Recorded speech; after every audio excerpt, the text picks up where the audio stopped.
같이 읽겠습니다. 시작. 마침 알렉산더와 루포의 아버지인 구레네 사람 시몬이 시골로부터 와서 지나가는데 그들이 그를 억지로 같이 가게 하여 예수의 십자가를 지우고. 아멘. 마가복음 15장 21절 한 절 말씀으로 억지로 진 십자가, 고통이 알게 하는 것이라는 제목을 가지고 함께 말씀 나누도록 하겠습니다. 오늘은 종료주일입니다.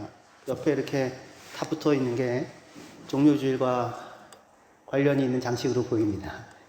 오늘 도굴교회는 입교를 했어요. 입교식. 그래서 또 축하하는 의미로 또 같이 이렇게 달아놨는데요. 예수님께서 나귀를 타고 왕으로서 나귀를 타고 예루살렘에 입성하신 것을 기념하는 주일입니다. 종려나무 있죠? 그 나무를 들고 사람들이 예수님을 환영했기 때문에 저희가 그렇게 붙여지게 됐는데요. 야자수나무입니다. 야자수나무. 네. 예수님께서 예루살렘에 들어가실 때 예수님은 자신이 그곳에서 죽을 것을 알고 들어가십니다. 알고도 들어가십니다. 십자가를 질 것을 알고서 그 길을 가시게 됩니다. 예수님은 자기가 십자가를 질 것을 알고서 그 길을 가셨다면 오늘 우리가 읽은 본문에 구레네 시몬은 6월절 명절에 예루살렘에 올라왔다가 자기 뜻과 상관없이 지나가다가 갑자기 붙잡혀가지고 억지로 예수님의 십자가를 지게 됩니다. 시몬에게는 날벼락 같은 일인 거예요. 명절이어서 가족들이 시골에서 이렇게 올라왔는데 갑자기 그 곳을 하필이면 그때 거길 지나가다가 건장하게 생겼나 봐요. 우리 댄처럼 박주호 집사님처럼 이렇게 싱크로율 높지 않을까 싶습니다. 이와 해가지고는 십자가를 억지로 지우고는 십자가를 지게 됩니다. 정말 시몬에게는 날벼락 같은 일이라고 할 수 있을 거예요. 하지만 그렇게 억지로 짊어지게 된 십자가는 그 시몬과 그 시몬의 가족의 삶을 완전히 바꾸는 그런 기회였었습니다. 구레네라고 하는 곳은 오늘날 북아프리카 리비아에 있는 지역인데요. 구레네에서 예루살렘까지 육로로 가면 한 1800km 정도 떨어져 있는 그런 곳입니다. 구레네 사람인 시몬이 6월절 명절을 지키기 위해서 그의 아내와 그의 두 아들인 알렉산더와 루포와 더불어서 예루살렘에 올라왔습니다. 성경은 굳이 시골에서 올라왔다고 표현해요. 시골에서 예루살렘까지 올라온 시몬은 예수께서 십자가를 지고 가는 그 길을 하필이면 그때 거기를 지나다가 로마 군병들에게 붙잡혀서 억지로 십자가를 지고서 골고다에까지 올라가게 됩니다. 시몬과 함께 올라온 두 아들과 부인은 갑작스럽게 일어난 이 일에 어찌할 바를 몰라 하면서 아버지 시몬의 뒤를 따라갔을 거예요. 이때 아마 알렉산더 루포는 어렸을 겁니다. 어린 아이들이었을 거예요. 여러분들이 한번 상상을 해보세요. 어디 로마에 갔는데 갑작스럽게 퍼레이드가 있는데 일로 와 해가지고 억지로 십자가를 지어서 가게 한다고 한번 생각을 해보십시오. 예수님을 채찍으로 이제 병사들이 때리기도 하고 이렇게 했는데 그 때리는 채찍에 잘못하여 맞기라도 했다 한번 생각해 보십시오. 내가 시몬이다. 사람들이 예수님을 향해서 십자가에 못 박으라고 막 말하고 조롱할 때 십자가를 억지로 짊어지고 예수를 따라가면서 시몬은 사람들의 그 조롱이 어쩌면 마치 자기를 향하기라도 하는 듯 그렇게 느껴질 수도 있었을 거예요. 그리고 십자가는 사형수, 죽을 만한 그 사람이 지고 가게 되는 거잖아요. 자기는 그런 일은 한 게 없으니까 나는 사형수가 아니야. 아마 그렇게 설명하면서 그런 마음으로 예수를 따라갔을지도 모르겠습니다. 그런데 마가복음은 이렇게 구레네 시몬을 소개를 하는데 다른 복음서는 기록하지 않는 시몬의 두 아들의 이름을 기록해요. 다른 복음서 똑같은 기록이 있지만 다른 복음서에는 그냥 구레네 시몬이 억지로 십자가를 지고 갔다고만 나오지 아들들의 이름을 기록하지는 않는데 여기 마가복음은 두 아들인 알렉산더와 루포가 있었고 그래서 그 아들들의 이름을 기록합니다. 이유는 뭘까요? 그건 아마도 마가복음의 독자들인 마가복음을 처음 읽게 된 독자들인 성도들이 당시에 알렉산더와 루포를 이미 잘 알고 있었기 때문입니다. 마가복음은 로마에서 기록됐어요. 그리고 우리는 이 루포의 이름을 바울의 로마서에서도 만납니다. 로마서 16장 13절에 보시면 주 안에서 택하심을 입은 루포와 그의 어머니에게 문안하라. 그의 어머니는 곧 내 어머니니라. 그렇게 말씀합니다. 바울의 로마서를 썼을 때는 한 57년 정도 되고 예수님 십자가에 죽으신 게 30년 정도거든요. 그러면 27년 뒤의 일이에요. 이때 예수님 십자가에 죽으실 때 루포가 어린아이였었다면 27년 지난 지금이면은 장년이 돼서 로마에 있습니다. 루포와 루포의 어머니가 함께 로마에 있어요. 그런데 이 루포의 어머니에 대해서 바울은 루포의 어머니는 누구의 어머니다? 내 어머니이기도 하다. 깊은 관계라는 거죠. 마가의 루포와 로마서의 루포가 같은 인물이라면 그렇다면 구레네 시몬의 가족은 바울의 이방인 선교에 있어서 아주 중요한 역할을 감당한 가족이라고 할 수 있을 거예요. 왜냐하면 바울이 아무에게나 루포의 어머니는 내 엄마이기도 해 이렇게 얘기할 수 있는 것은 아니잖아요. 깊은 관계를 맺었다고 할 수 있는 거죠. 그러니까 바울의 이방인 선교에 아주 중요한 역할을 한 사람들, 가족이 구레네 시몬의 가족이었다 이렇게 생각할 수 있습니다. 핍박받던 로마에 있는 성도들을 상대로 마가가 복음서를 기록하면서 마가는 굳이 여기에다가 그 억지로 예수의 십자가를 지고 갔던 구레네 시몬의 두 아들의 이름을 기록하고 있는 겁니다.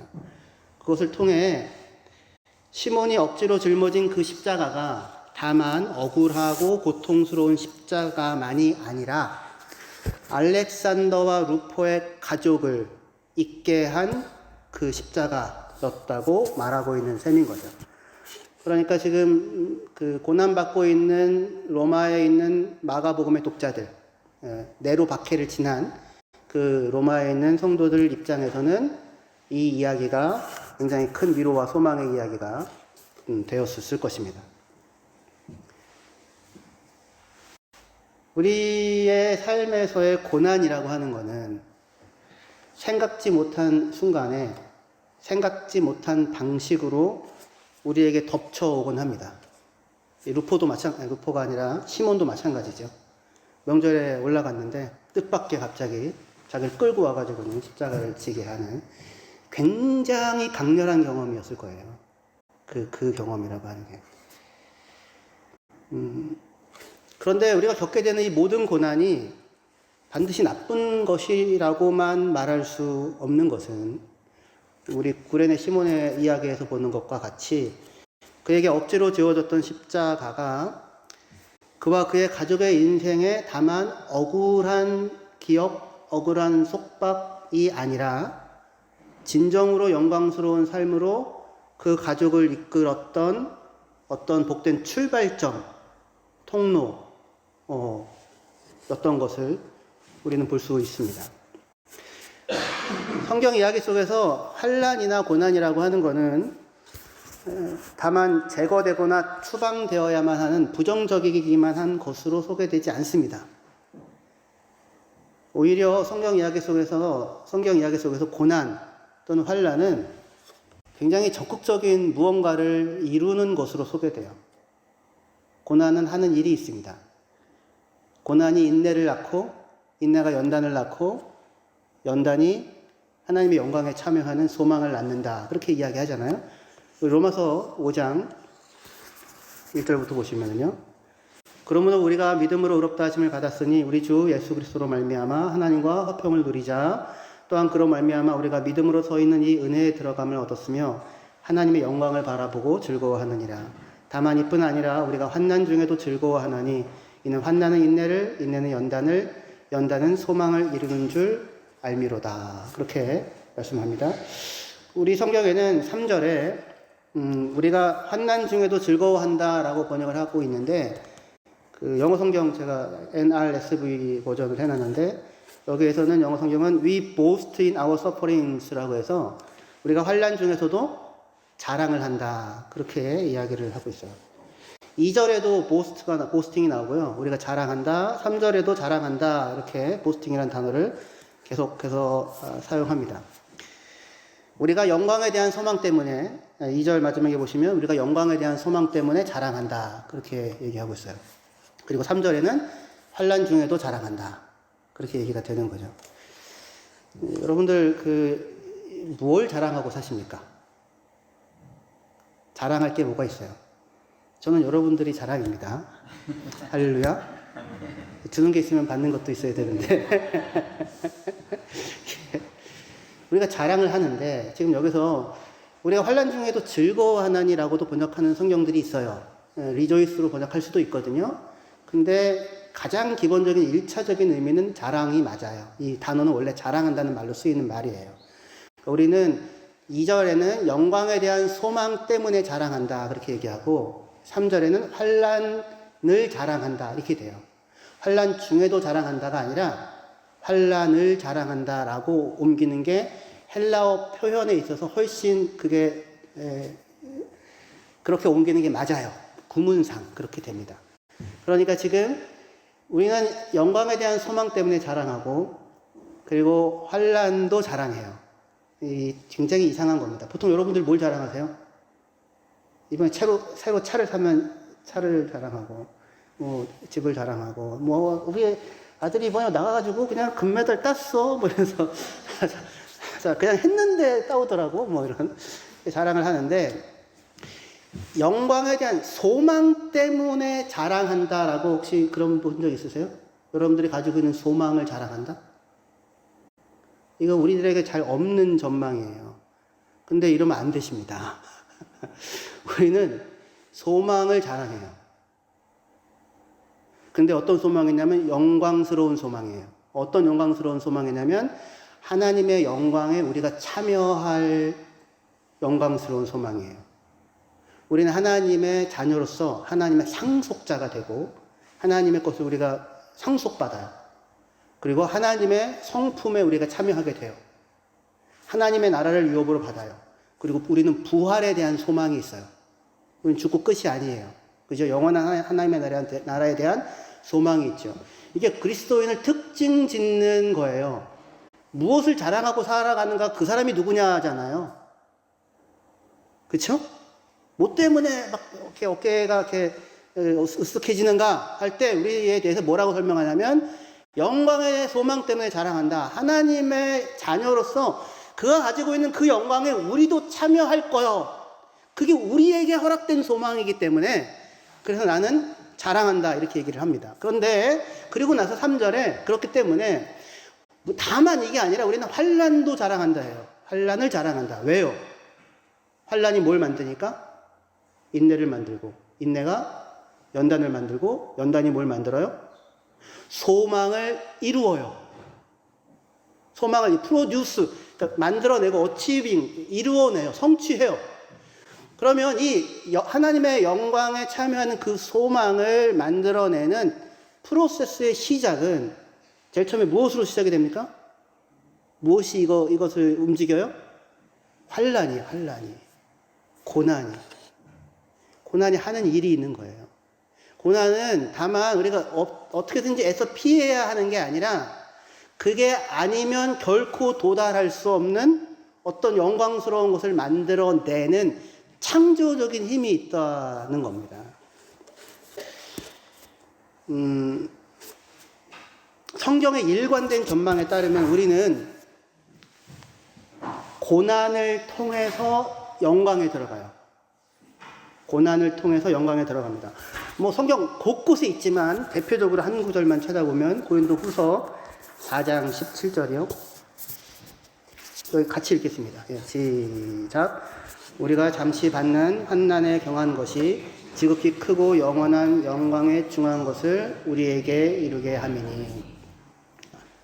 우리가 잠시 받는 환난의 가벼운 것이, 우리가 잠시 받는 가벼운 환난이, 가벼운 고난이, 가벼운 고통이 뭘 만든대요? 지극히 크고 영원한 영광에 중한 것, 무거운 것.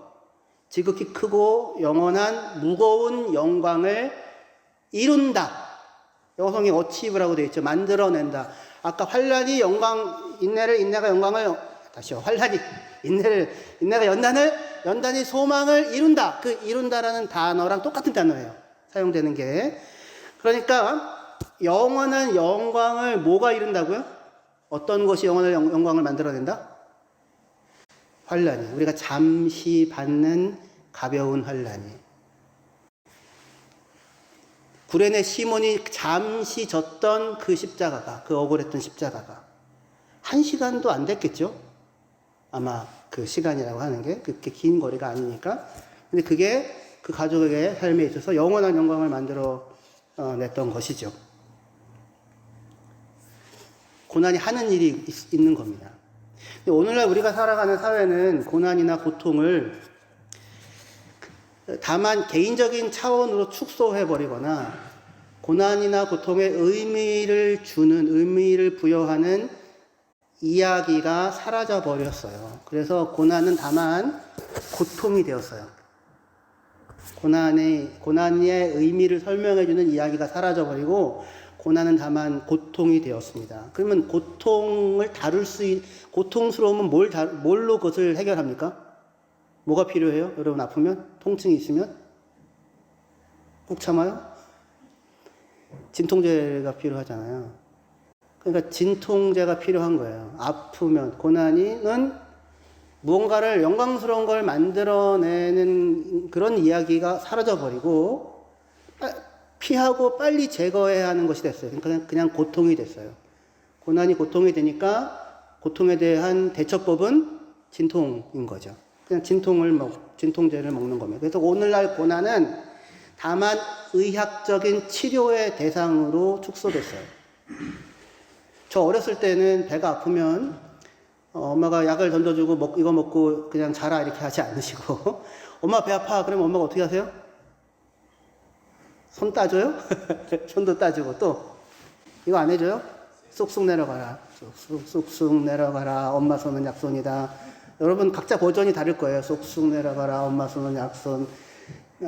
아기 배는 똥배. 그러면서 쑥쑥 내려가라. 이거를 하죠. 그렇게 쑥쑥 내려가면서 만져줘요. 만져주고 그리고 어떤 이야기를 들려주기도 합니다. 호랑이 얘기도 들려주기도 하고 그러면서 나의 아픔이 그래도 견딜만한 것이 되거나 그리고 어느 순간에 그것이 점점 사라져요. 그런데 오늘날은 그게 아니라 아픔이 다만 통증이 되었기 때문에 통증을 다루기 위해서 그냥 진통제를 주고 마는 거예요. 그러나 고통은 성경이 다루는 고통은 그것과 다른 방식으로 성경은 이야기합니다. 고통이 다만 통증이 아니라 고난이 되고 마침내 그것이 자랑의 이유가 되려면 고난은 인내와 연단을 넘어 영광에 이르는 소망이라고 하는 이 큰 이야기 가운데 위치되어 있어야 해요. 그러니까 우리에게는 고난에 대한 이 사회가 이야기하는 것과 다른 이야기를 들려주는 어떤 이야기, 내러티브가 서사가 필요합니다. 십자가를 지나 부활에 이르는 복음의 이야기와 같은 그런 거죠. 구레네 시몬의 이야기가 그렇고 요셉의 이야기도 그렇죠. 요셉 이야기. 갑작스럽게 형제들에게 팔려가서 그 모진 고통을 당하게 되잖아요. 또는 아람 나라의 포로로 끌려간 한 여종, 한 소녀의 이야기. 자기들 마을에 살고 있는데 갑자기 전쟁이 났고 사로잡혀가서 포로가 돼가지고 아람의 나라의 나아만 장군의 종으로 팔려간 소녀가 있었잖아요. 그런 이야기. 갑작스럽게 우리 삶에 뜻밖의 덮쳐오는 고난들이 있는데 하지만 우리가 성경의 이야기를 통해서 발견하는 건 뭡니까? 그게 다만 그냥 고통이 아니라 그 고난이 그것이 아니라면 결코 우리가 경험해 보지 못했을 영광의 자리에 사람들을 세우는 힘이 있더라고요. 요셉의 이야기가 그런 거잖아요. 요셉의 이야기가. 요셉이 그냥 거기서 아무 일 없이 잘 살았다면 나름 살았겠지만 형제들에 의하여 버림받고 시기와 질투로 버림받고 내쳐진 누군가로부터 버림받는다고 하는 경험은 굉장한 고통입니다. 상상도 할 수 없는 고통이에요. 그런데 그 고통이 결국 요셉의 이야기를 어디로 이끌어갑니까? 형제들과 결국 화해하게 되고 그리고 많은 사람들의 생명을 구원하는 그 하나님을 온몸으로 경험하는 그 하나님을 온몸으로 체험하는 자리에 요셉을 세우게 되죠. 그러니까 고통과 고난이 그게 아니면 결코 그 삶 가운데 만들어낼 수 없는 무언가를 만들어내는 적극적인 힘이 있다는 것입니다. 여러분들은 어떻게 하여서 이곳 램스타인까지 오게 되셨습니까? 혹시 어렸을 때 여기에 이렇게 예배 드리고 있는 여러분들 상상이나 해보셨나요? 제 아내는 그 고등학교 때 1어를 했어요. 독일어를 공부 안 하고요. 무슨 독일에 가? 독일어 과목이 있음에도 불구하고 하지 않았습니다.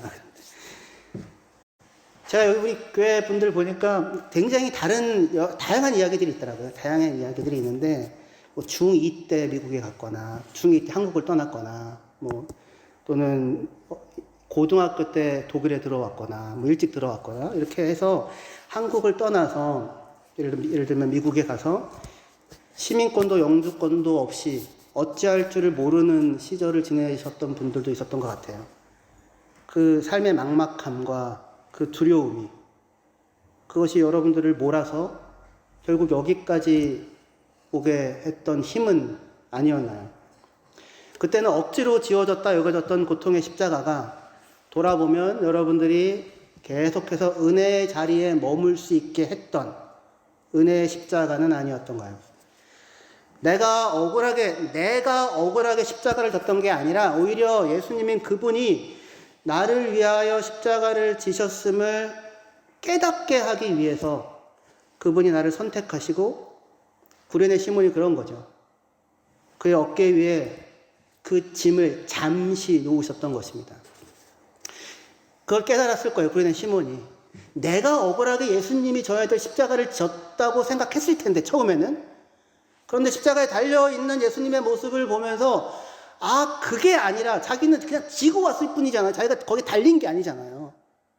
그런데 예수님은 거기에 달리시죠. 누구의 십자가, 누가 져야 할 십자가, 누가 죽어야 할 십자가, 내가 죽어야 될 그 십자가예요. 그러니까 내가 잠시 억울하게 지고 왔던 고통이라고 생각했는데 사실은 그게 아니라 예수께서 나를 위하여 지신 십자가였다는 사실을 다른 어느 누구보다도 이 구레네 사람 시몬은 그것을 이해하고 인식할 수 있었을 거예요.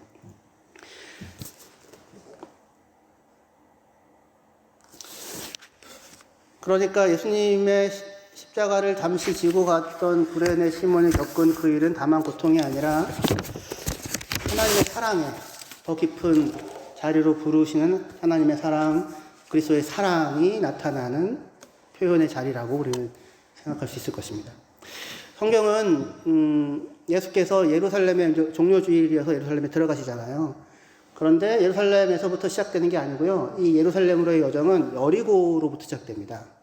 여리고로부터 예루살렘으로 올라가요. 그리고는 거기서 일주일 안에 예수님이 돌아가시게 되잖아요. 근데 여리고는 여리고와 예루살렘까지 거리는 직선 거리로 한 22km 정도 돼요. 그런데 길로 실제로 가면 한 35km가 넘거든요. 그렇게 차이가 나는 이유는 여리고는 해발 마이너스 250m고요. 예루살렘은 해발 800m 가까이 돼요. 750m가 넘어요. 그러니까 1000m 이상의 차이가 나요. 그림을 보시면 이렇게. 그러니까 정말로 여리고에서 예루살렘은 올라가야 되는 거예요. 올라가야. 예수님은 여리고를 출발하여 예루살렘으로 올라가시는데 올라가서 십자가를 질 것을 알고 계시죠. 그죠? 그 죽음의 길을 기꺼이 그러나 그 길을 올라가십니다. 일반적으로 모든 움직임은 더 편하고 쉬운 것을 찾아 움직이잖아요. 그런데 이 방향을 거슬러 올라가는 것은 더 큰 에너지가 필요하죠. 그렇겠죠? 예수님은 이 험한 오르막길을 굳이 여리고부터 출발하여 예루살렘으로까지 오르막길을 올라가십니다. 훨씬 더 큰 에너지가 필요한 그 길이죠. 예수님의 사랑 때문이죠. 그 에너지만큼의 사랑이 예수님 안에 있었기 때문에 예수님은 그 오르막길을 올라가십니다. 다만 오르막길을 오르셨을 뿐만 아니라 십자가를 지시려고 골고다를 오르시죠. 그리고 거기서 우리를 위해 자신의 모든 것을 내어주십니다. 이유는 사랑이죠. 고통의 길을 기꺼이 가십니다. 하나님과 예수님은 고통에서 자유로우실까요? 안 고통스러우실까요? 하나님과 예수님은 고통을 안 겪으실까요? 예수님은 최소한 고통을 겪으시죠. 고통을 누구보다도 잘 아시죠. 하나님과 성령님은요. 고통을 아십니다. 고통을 겪으세요. 왜냐하면 그분은 사랑이시잖아요. 하나님이 우리를 사랑하시는데 사랑하는 대상인 우리가 이 아름답고 보기만 해도 기쁘기만 한 존재들은 아니잖아요. 그 사랑하는 자를 위하여 십자가를 져야만 하는 상황과 처지 가운데 있는 자를 사랑하고 계시죠. 그러니까 그 사랑 안에는 고통이 있을 수밖에 없습니다. 기독교 복음은 삶에서 고통을 몰아내지 않아요. 고통을 껴안고요. 고통을 알고요. 고통과 함께 갑니다. 예수님은 제자들에게 너희는 마음에 근심하지 말아라 이렇게 얘기하시거든요. 마음이 휘저어지지 말라는 얘기예요. 근데 그 얘기를 시작하는 요한복음 14장 1절 2절에 예수님의 마음이 휘저어지고 계세요. 본인은 사랑으로 인하여 고통스러운데 제자들을 향하여서는 너희는 고통하지 말아라, 너희는 근심하지 말아라 그렇게 말씀하고 있습니다. 고린도전서 13장에 사랑에 대한 첫 번째 말이 뭡니까? 사랑은 오래 참고, 영어 성경으로 직역하면 Love is long suffering. 마크로티미아라고 헬라어로 되어 있거든요. 마크로티미아, 큰, long, 티미아가 suffering이라고 할 수 있어요. 사랑은 오랜 고통입니다. 오늘날 세상은 이 고통의 가치를 잃어버렸어요. 고통을 서둘러 진통시켜야 하는 대상으로 만들어 버렸습니다. 그래서 아무도 고통을 겪으려고 하지 않죠. 연애도 안 해요, 한국 사람들이. 연애도 안 하고 아이도 안 낳으려고 하고. 고통을 어떻게든지 회피하려고 합니다. 하지만 성경은 고통을 제거하지 않고요. 복음도 고통을 제거하지 않고요. 사랑은 고통이잖아요. long suffering이라고 얘기하지 않습니까? 우리는 고통 속에서 비로소 나에게 정말로 가치 있는 것이 무엇인지를 확인할 수 있습니다. 우리는 고통을 통해서 나를 알게 돼요. 여러분들은 안 아프시죠? 저는 아파요. 이게 나예요, 나. 나를 알게 돼요. 고통이라고 하는 게. 그래서 폰 바이트체커는 이렇게 말합니다. 조금 길지만, 나는 무엇이 내 것이고 내가 무엇을 가지고 있는지를 고통을 통해 비로소 알게 된다. 나의 발가락, 나의 발, 나의 다리, 그리고 내가 서 있는 땅에서부터 위쪽으로 내 머리카락에 이르기까지 이 모든 것이 나에게 속한다는 사실을 나는 고통을 통해 알게 된다. 나는 오로지 고통을 통해서만 그 각각의 것들이 내게 얼마나 귀중하고 가치 있는 것인지를 알게 된다. 고통의 이런 법칙이 똑같은 방식으로 세상 및 세상 만물이 내게 지닌 가치를 온전히 결정한다. 그렇게 얘기해요. 고통은 가치가 있어요. 고통은 내가 누구인지를 알게 하고 내게 무엇이 귀중한 것인지를 알게 합니다. 제왕절개로 아이를 낳았든 자연분만으로 아이를 낳았든지 간에 10개월의 임신 기간을 지나서 인간이 겪는 가장 깊은 고통을 겪으면서 우리는 우리의 사랑하는 아이들을 낳게 되죠. 만일 아이를 낳고 키우는 일이 아무런 고통 없이 이루어진다면 우리에게 우리의 아이들은 그토록 귀하게 여겨졌을까요? 저는 처음에 민하를 낳고 첫 출산을 겪은 뒤에 이 땅에 존재하는 모든 생명이 얼마나 대단해 보였는지 몰라요. 왜냐하면 너무 힘들었어요. 내가 낳은 것도 아닌데 낳기는 제 아내가 낳았는데 진통하느라고 너무 힘들었어요. 옆에서 진통하는데 올해 첫 출산이니까 막 스물 몇 시간 진통했거든요. 병원 갔다가 더 있다가 오라고 해가지고 집에 갔다가 또 견디가 또 와가지고는 스물 몇 시간 진통하고. 근데 저희는 보험도 없어가지고 우리는 무조건 수술하면 안 된다, 무통 안 된다, 그냥 다 생으로 놔야 된다, 뭐 이러고서 그렇게 했거든요. 근데 그래서 막 아프다고 하고 그냥 허리 계속 주물러주면서 자면서 주물르고 얼마나 힘든지 몰라요. 그래서 야, 내가 태어나서 지금까지 살면서 제일 힘든 하루를 보낸 것 같았어요. 내가 낳은 것도 아니에요. 전 옆에서 그냥 같이 고통하는 아내 옆에 있었을 뿐이지. 그 아내는 얼마나 힘들었겠어요. 하여튼 그 애를 낳아야 되면 그 신호가 오면 힘을 줘야 되잖아요. 근데 제가 짧은 독일어로 독일 간지 얼마 안 돼서 잘못 알아들어가지고 힘 주지 말래. 힘 주면 안 된대. 그때 힘 줬어야 되는데. 그래가지고 생으로 또 나중에 저기 내느라고 2시간 동안 더 신통하고.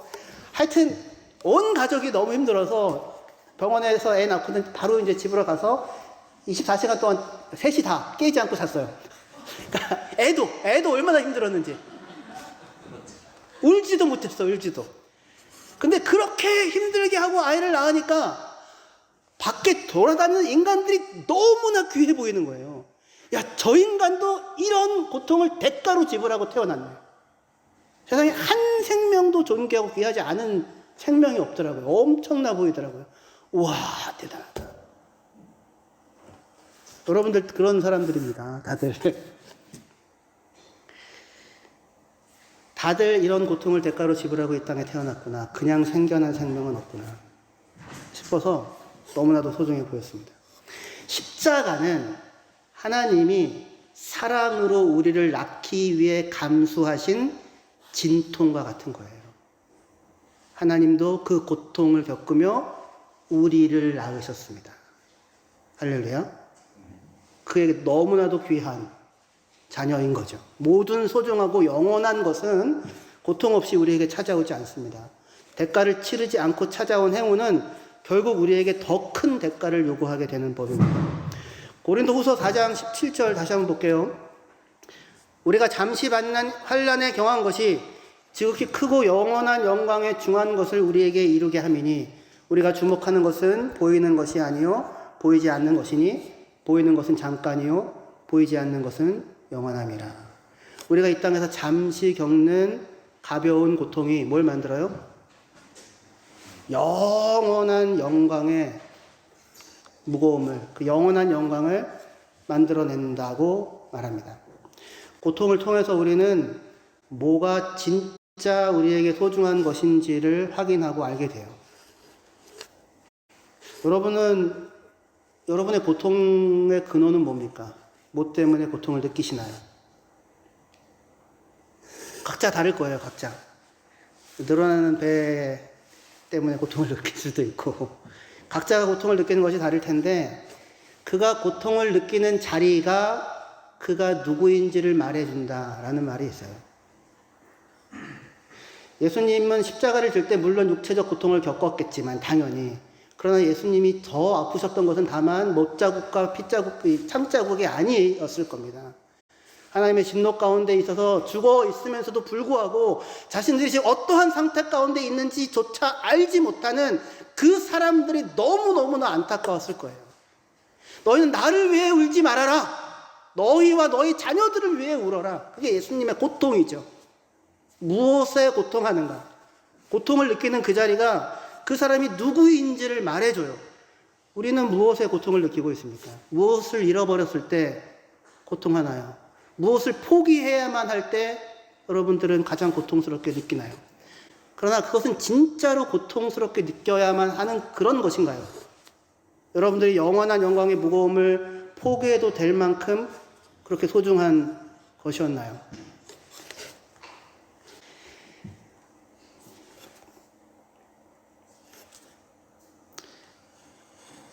우리가 이 땅에서 겪게 되는 고통이 아무리 힘들고 어려울지라도 우리가 하나님을 잃어버리는 고통에 비할 바는 없을 거예요. 근데 우리가 고통을 겪는 그 자리에 그 곁에 하나님께서 항상 함께 하십니다. 요셉이 채색 옷이 벗겨지고 종의 옷을 입게 되고 죄수의 옷을 입게 되는 그 잃어버림과 상실의 고통의 순간에 성경은 뭐라고 표현합니까? 하나님께서 요셉과 함께 하심에 요셉이 형통하였도다.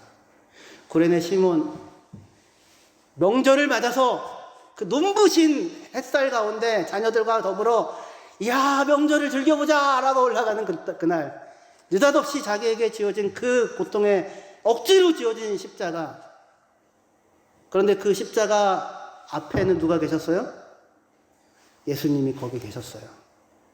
그 눈앞에 구레네 시몬을 위하여서 채찍질을 받으시고 자기의 모든 것들을 쏟으시는 예수님이 그 고통의 자리에 같이 계셨습니다.